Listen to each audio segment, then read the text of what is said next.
My name is Natasha. I am currently a mentor, an animation mentor. I teach in the game science program. I've worked in the industry since 2019, and I've worked on games such as Life is Strange Remaster, Life is Strange True Colors, Madden 23 and 24, Clockwork Revolution, and 6 Days in Fallujah. Today I'm here to talk to you about how you would go about animating a sword fight or battle scene. Gotta get your props out so we can do some sword fighting. This is a fun one because in the game programs we actually do quite a bit of combat. In class 5 we do combat with gameplay animations where those are the animations if you are playing a game and you're pressing the buttons and causing the combat to happen. And then class 6 is cinematics, where you'd be animating cinematic scenes. The last shot that you do in that class is an interaction where you would animate two characters interacting, and most students like to do some sort of combat, battle, sword fight sort of thing.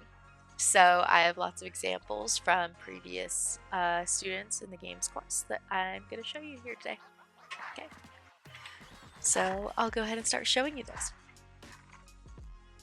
This is from one of my classes. A girl animated this in one of my class 6s. Here we go. This is Greystone Grooks. Greystone is here on the left and Grooks is on the right. These are two characters we use in the games courses. So here we have Greystone attacking Grooks. This shot's really nice because in animation with interactions it's pretty hard to get that feeling of a character hitting another character like this, and here you can really feel Greystone just hitting Grooks right here, and you can really feel the it really feels like he is hitting another body rather than just a 3D object that you can go right through. Since when we're animating these in Maya, it's so easy to have a character just go right through another character.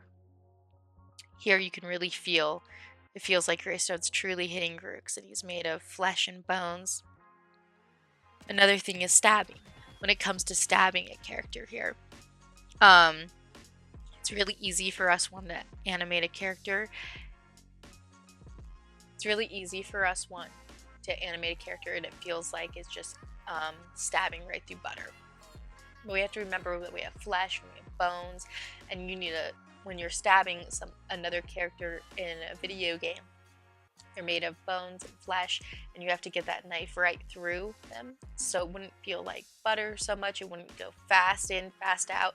It's more like it goes fast until it hits the flesh, and then you slowly get through the flesh, the bones, muscles, and then when you pull it out, same thing. It might be, you have to be able to feel that that knife is getting pulled out of flesh and bones rather than just butter.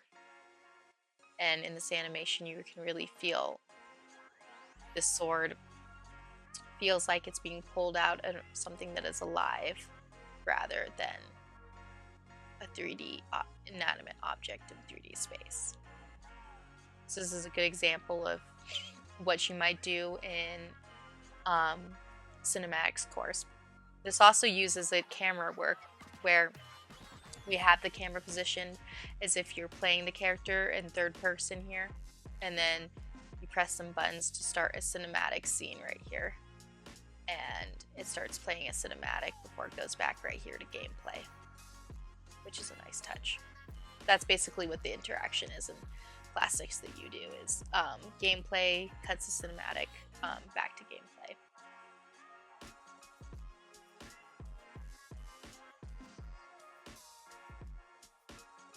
Here's another example from the game courses. This is with another character named Sparrow, but she uses a bow and arrow. So here's an example of a battle sequence with groups, but with a bow and arrow instead. This has also been put in Unreal Engine, which we use in the games courses to, we put all our animations for the most part into Unreal Engine because within studios they mostly use Unreal Engine, and it's really good to know how to use this engine, so that way when you're applying for jobs you can say, I already know how to do that. So here we go.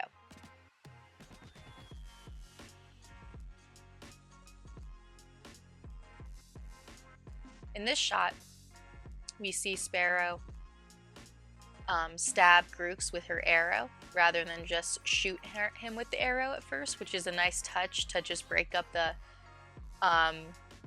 animation, have something different happen, rather than just her shoot him with her bow and arrow twice, which is really nice for acting choices here. And then Grooks flings her off and she shoots him with her arrow for the kill shot. I like how it slows it down right here so you can really see what's going on before she kills him. Slowdown's really nice. So that's one example of how you could do a battle sequence with a bow and arrow rather than just a sword. Okay. Let's look at the next one.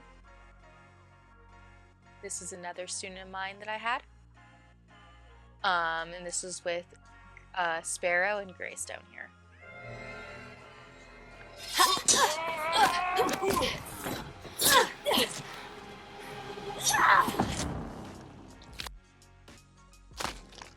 This student did the work with the sound too. So we have the third person camera here again, where it feels like you're playing the character before it cuts to a cinematic. And then we have Sparrow here grabbing Greystone's knife. And this one also has some really nice facial animation right here. You can really feel right here how crazy Sparrow looks. She's wide-eyed. She's going in for the kill. She looks like she's crazy. It's a really nice, facial animation. And then Greystone here, he looks a little shocked. He kind of looks more like he doesn't know what's going on quite yet because he was just grabbed. He hasn't really had time to be shocked. He's just like, what's going on? And then you have her start stabbing him, and he really knows what's going on now. Now he's shocked and he's in pain and falls to the ground. Wow, she goes in for the kill, and then she does some nice breathing because all that stabbing and jumping, that's going to be a lot of work. So it shows that she's tired for a second before she does her last kill, and you've got this nice psychotic face again with the wide eyes and mouth before she goes in for the kill. And we've got this really nice facial expression again where she looks happy, she looks psychotic, she did it. It's a really nice facial expression to end the shot with Greystone and Sparrow. So another cool example of what you can do with a different type of interaction, but this time with a knife for a battle sequence. Once again, another student of mine. This is now an example of how you would go about attacking, having Sparrow attack Grooks, but this time only with her fists rather than a weapon. Here, this is a nice shot because it shows how that you can still get just as much impact and a lot of damage in, but without a weapon. Instead, you can still just use your fists, and you can really show just as much strength and really cool looking shot at the same time without, using a weapon, because our fists can be a weapon in themselves. So this is a cool way to show that. Also, I like how she comes here and grabs Grooks, jumps in.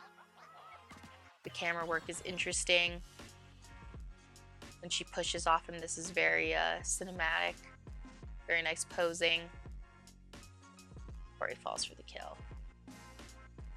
Or I guess she more like just knocks him out here and kills him. Okay, on to the next one.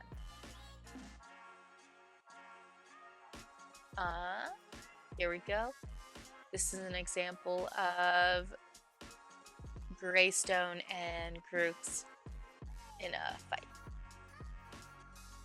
Here is nice because we get almost all three. We have the shield.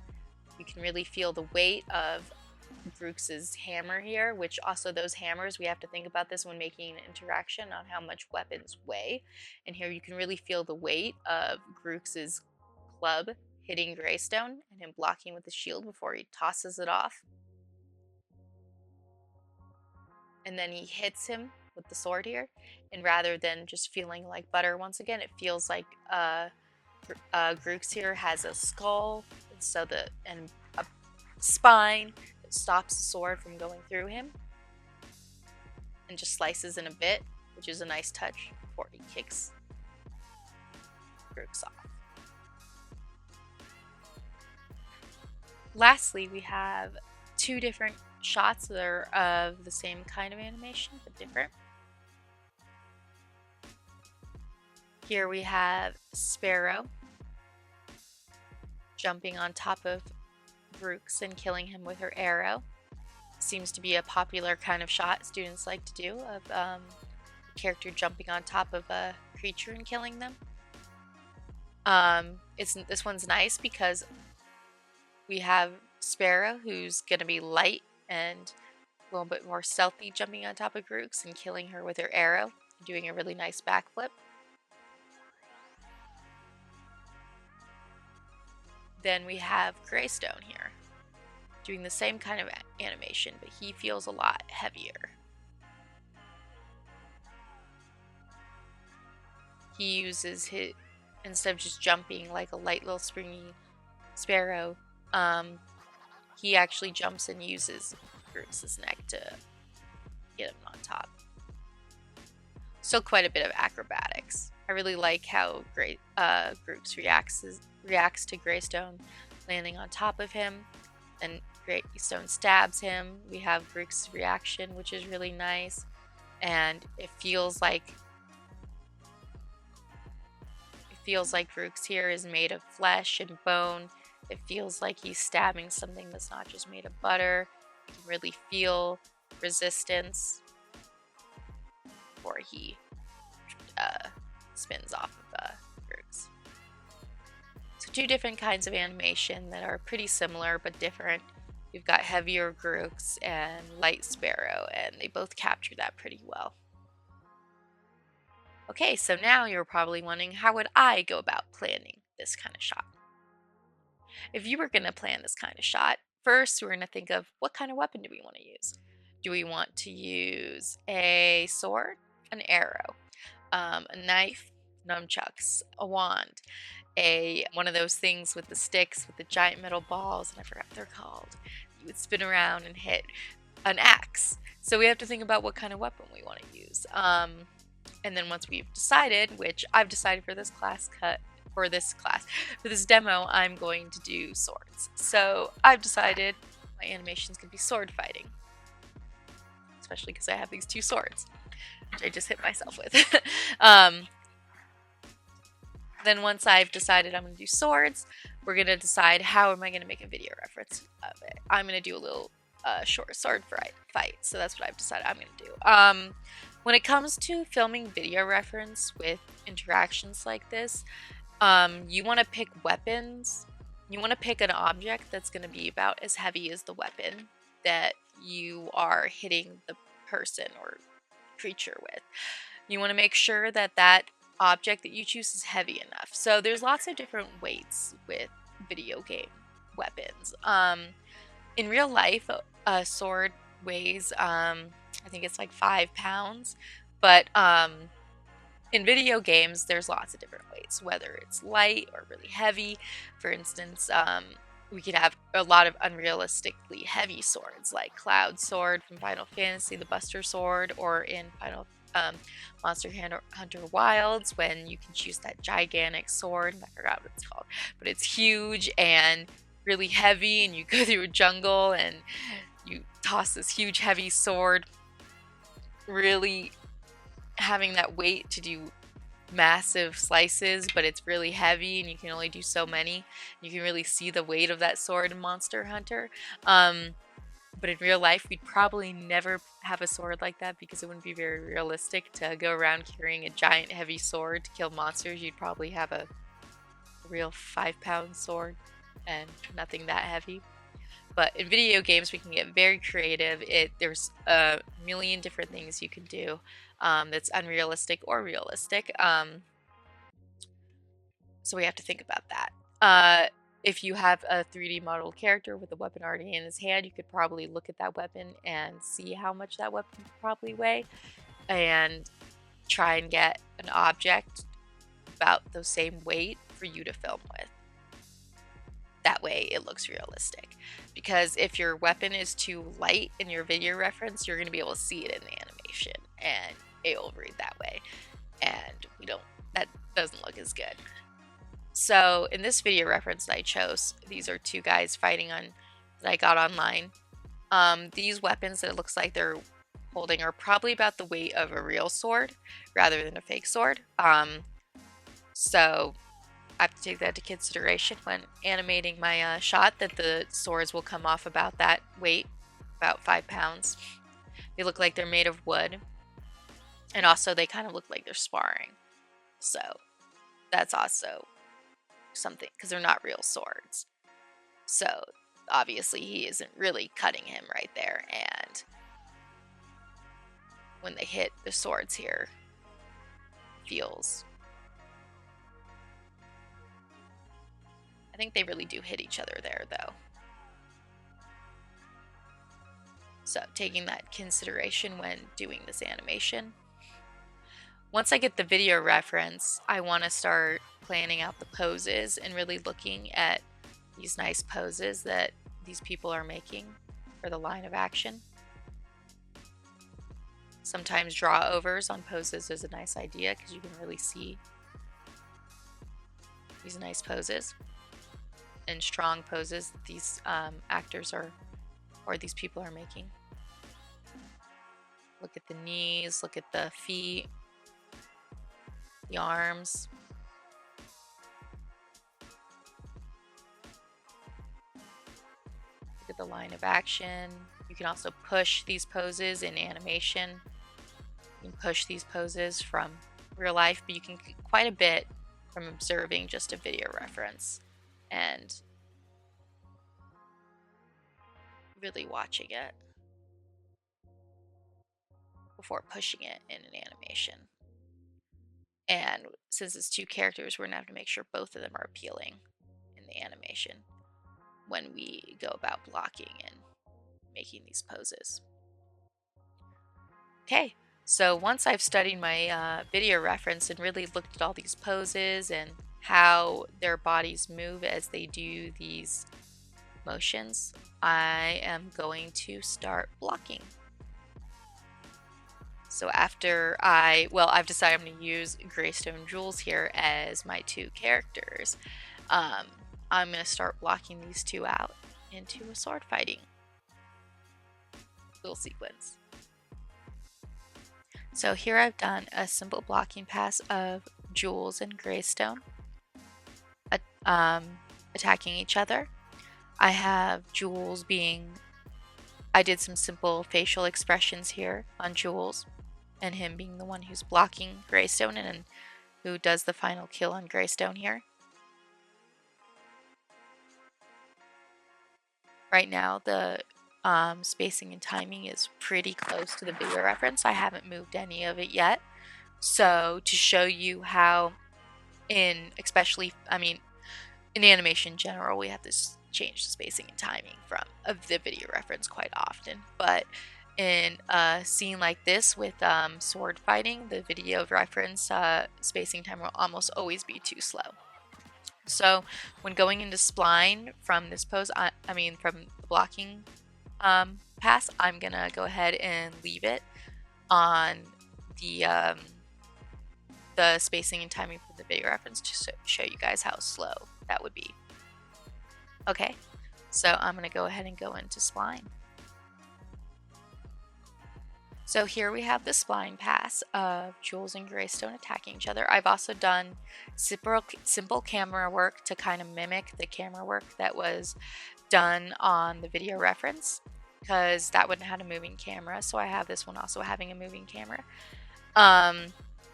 Here we have the spacing and timing very close to the video reference. As you can see, it feels very slow. It feels like his attack, especially his second attack where he slices through Greystone, is just too slow as it exits Greystone's body. It's just not very snappy, very fast. As even when they connect their swords, hit each other right there, just kind of feels slow, and Greystone's fall over also feels pretty slow in this line pass that I've done. So I'm going to go ahead and change the timing now of the pass. So here is the change timing, and now it feels a lot snappier. We have Greystone and Jewel's swords hitting. It feels like Greystone's getting knocked off by Jewel's sword a bit more, and it feels like Greystone actually trips a bit as he's getting hit by Jewel's. When Jewel's hit Greystone, slices Greystone with his sword, it actually feels like there's resistance in the sword as he's slicing Greystone's body here. We have slow spacing here as he slices Greystone's hip here, and then it gets much faster as he pulls away, which creates the feeling of, and then it feels very snappy, which creates the feeling of the fact that he's cutting into flesh as he's cutting Greystone. I decided to not animate the rest of Greystone falling, even though it would be really nice. It was just a lot more work. This animation in general could still use quite a bit of cleanup. Interactions in general are a lot of work, especially in the face. Jewel's face really going in and really changing those facial expressions and getting really nice facial expressions and really polishing that up. Continuing to clean up the hands and the motion, but it's not in a bad place so far, and it kind of gets the point of how I would go about getting this to feel right. One thing I did do, because Greystone's sword I feel like is a bit heavier than the swords they were using in the video references, I have Greystone's sword dragging more. I added a bit more drag into Greystone's sword because I think his sword would be heavier than the one I used in the video reference. The sword he uses definitely the weight of just a regular sword, while Greystone, if we look at Greystone's sword, oops, this is the wrong one, that's the slow one. If we look at Greystone's sword here, his sword feels pretty heavy. If we look at the layout here and we look at Greystone's sword, his sword feels a little bit top heavy. We've got a lot of thick metal here. It wouldn't quite...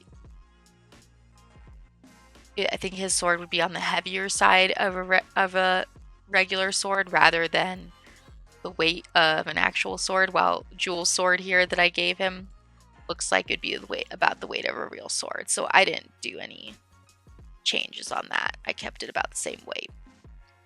To help you out with this, I would also recommend you maybe mimicking Greystone's movements and filming something with a heavier object in your arm to really get that right, since interactions can be so hard to do in the first place. It's not a bad idea. And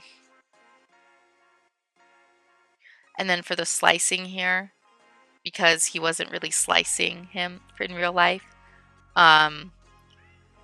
I would find some video reference of, and you can even find video reference from another video game, because I find it's easier to find video references, and you can use video game animations as inspiration, but don't really copy them because you don't want to copy other people's animation.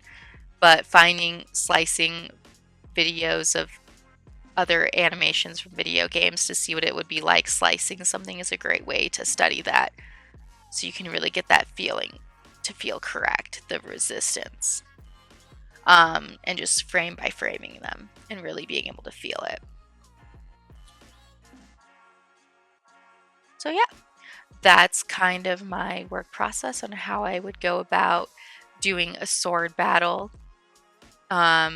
It's definitely going to be one of the more complicated animations you would do, is a battle sequence or sword fight. That's going to be definitely more complicated. Definitely wouldn't start doing interaction as one of your first animations.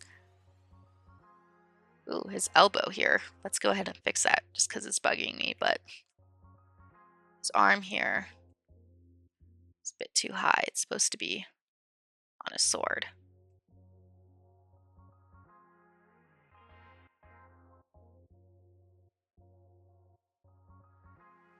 There we go. Also, when animating,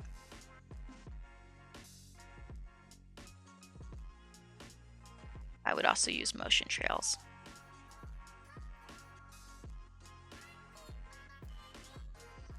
To get this to work.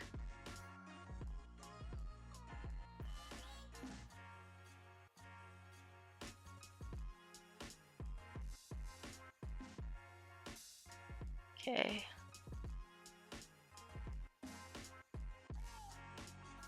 There we go.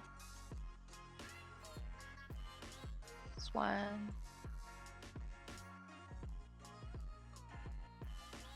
Let's look at it in perspective. It's too close to him.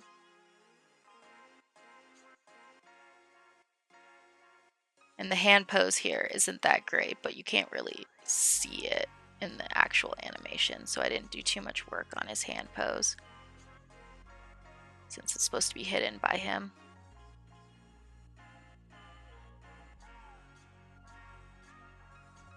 Hand got messed up. Happens when animating.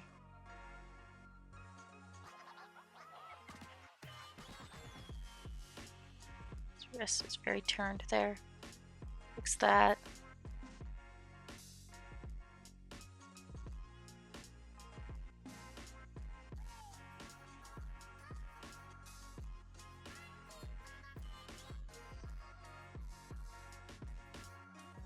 Okay, that's pretty close.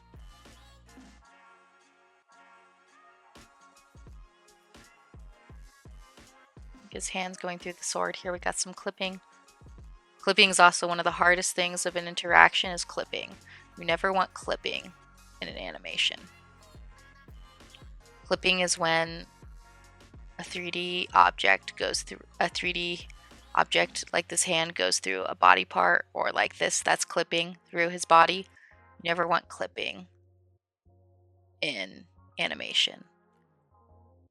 There's almost never a time when clipping looks good. I'm going to try and hide that as much as possible. His elbow feels strained here.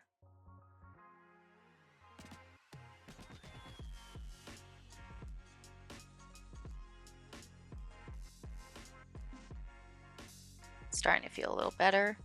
Motion trails a little.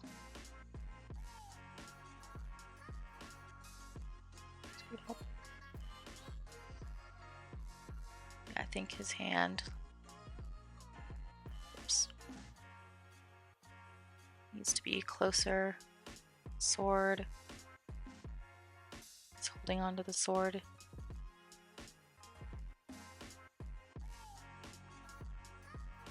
Anyway, I could keep messing with this animation for days as we make it act more polished, but for the purpose of this tutorial, that is kind of what I was trying to show, is how you would get an interaction to feel correctly, with the resistance, speed. There's a lot that goes into it. And characters touching, which can be very hard to do in animation. Once again, if you want to learn more about how to do this, I would definitely look into taking the games courses here at Animation Mentor. They're a lot of fun. I hope you enjoyed this tutorial, and thank you for watching.